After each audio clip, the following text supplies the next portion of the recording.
STUXNET first came to global attention in June 2010. Security researchers stumbled upon a highly unusual piece of malicious software. It was not like the common viruses or spyware designed for financial theft.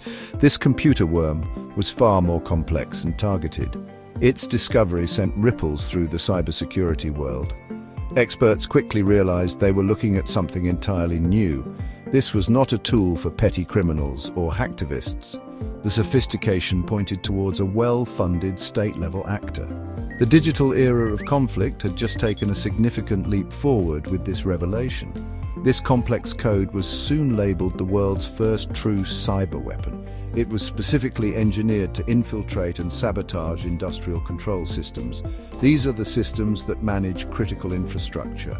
Think power plants, water treatment facilities, and manufacturing operations. STUXNET's design allowed it to cross the digital divide.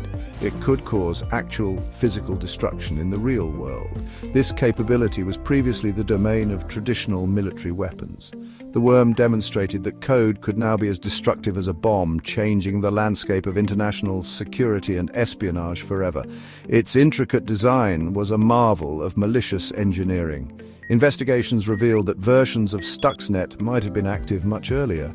Some researchers traced its origins back to at least mid-2009.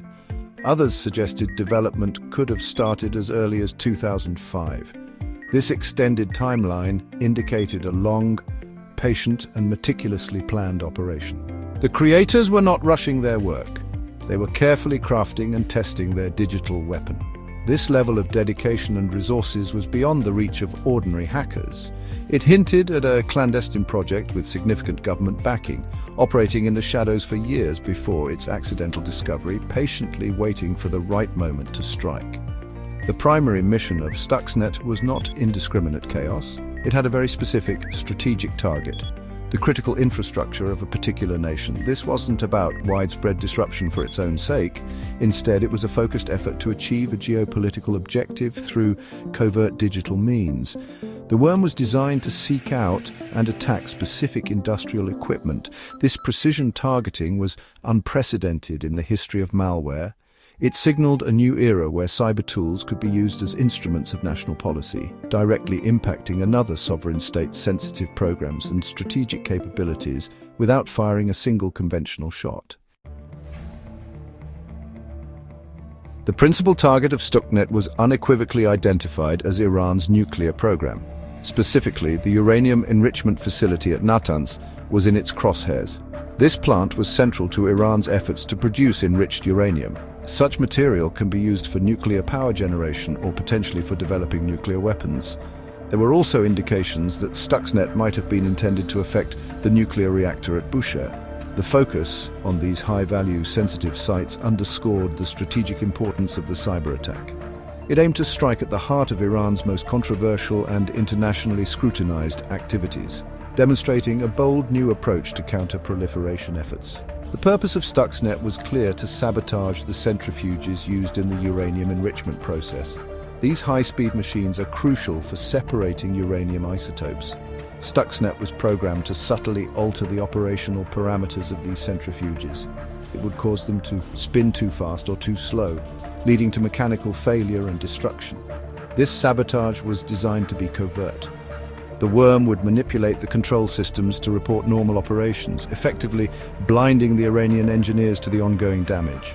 This clandestine destruction was intended to significantly hinder Iran's progress in its nuclear ambitions, setting back their timeline without overt military action. STUXNET's technical sophistication was extraordinary. It specifically targeted Siemens supervisory control and data acquisition, SCADA systems. These systems are widely used in industrial environments. The worm focused on Siemens Step 7 software, which runs on programmable logic controllers, PLCs. PLCs are the small computers that directly control machinery. STUXNET ingeniously exploited 4 zero-day vulnerabilities in Microsoft Windows operating systems. These were previously unknown flaws, making them very difficult to defend against. Such vulnerabilities are highly prized by attackers, and using 4 in one piece of malware was a display of significant resources and expertise. The worm's delivery mechanism was equally clever. It was reportedly introduced into the isolated, air-gapped Natanz facility via a compromised USB drive. An agent is believed to have physically inserted this drive in June 2009. Once inside, STUXNET spread rapidly. It used a rootkit component to hide its presence from antivirus software and system administrators. Furthermore, it employed stolen, legitimate digital certificates. This made its malicious files appear as authentic software from reputable companies. The code was modular, allowing for updates and adaptations, showcasing the high level of skill and planning involved in its creation and deployment by its state-level sponsors. The impact on Iran's nuclear program was substantial. STUXNET successfully caused physical damage to the centrifuges at Natanz. By subtly altering their rotational speeds, it pushed these delicate machines beyond their operational limits. The centrifuges would effectively tear themselves apart. Yet the control systems, manipulated by STUXNET, would report that everything was normal. Iranian operators were left puzzled by the unexplained hardware failures. They struggled to understand why so many of their valuable centrifuges were breaking down. This carefully orchestrated sabotage created confusion and mistrust within the facility, compounding the physical damage with psychological pressure. Estimates suggest that STUXNET destroyed approximately 1,000 centrifuges at the Natanz facility. This represented a significant portion of Iran's operational capacity at the time. The destruction of these machines, coupled with the time needed for diagnosis and replacement, considerably delayed Iran's nuclear enrichment activities. Some experts believe it set the program back by several months, possibly even years. A notable number of centrifuges were observed being taken out of operation and replaced in late 2009.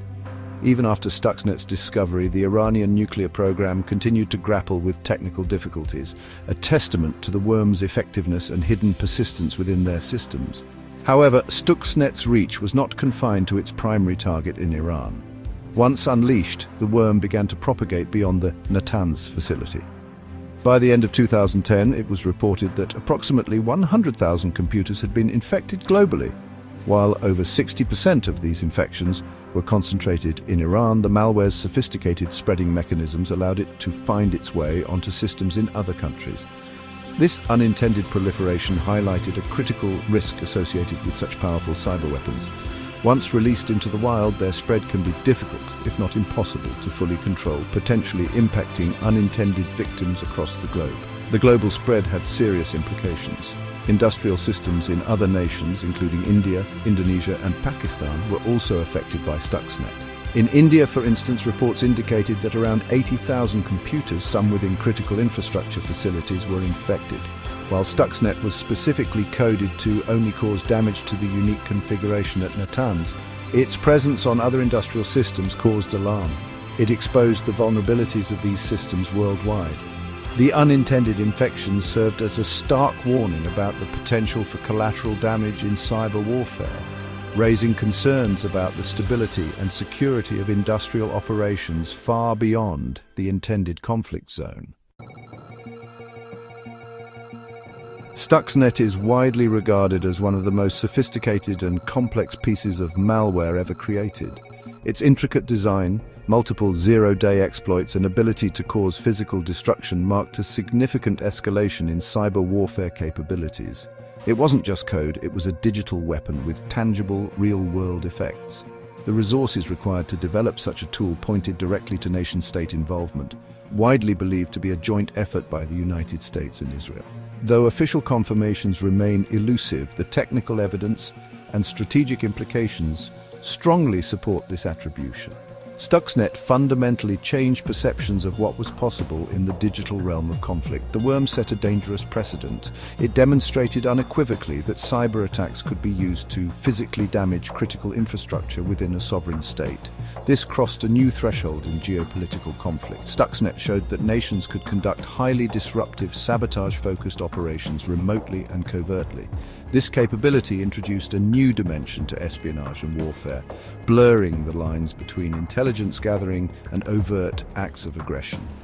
The success of STUXNET signaled to other nations that cyber weapons were viable tools for projecting power, and achieving strategic objectives, potentially without the immediate risks associated with conventional military engagement. The discovery of STUXNET triggered a range of responses globally. Iran, having directly experienced its destructive power, significantly increased its investment in both cybersecurity defenses and its own offensive cyber capabilities. Other nations, witnessing STUXNET's impact, also accelerated their development of cyberweapons. This led to a new arms race in the digital domain. The global cybersecurity community and industry also evolved, with a heightened focus on protecting industrial control systems, ICS. There was a surge in research and development of new security measures designed to defend critical infrastructure against similar sophisticated attacks, acknowledging the new level of threat. STUXNET's legacy is profound and continues to shape the landscape of modern conflict. It highlighted the acute vulnerabilities of critical national infrastructure to cyber attacks, a concern that persists today. The incident spurred urgent international discussions about cyber norms, the rules of engagement in cyberspace, and the need for regulations in this new form of warfare.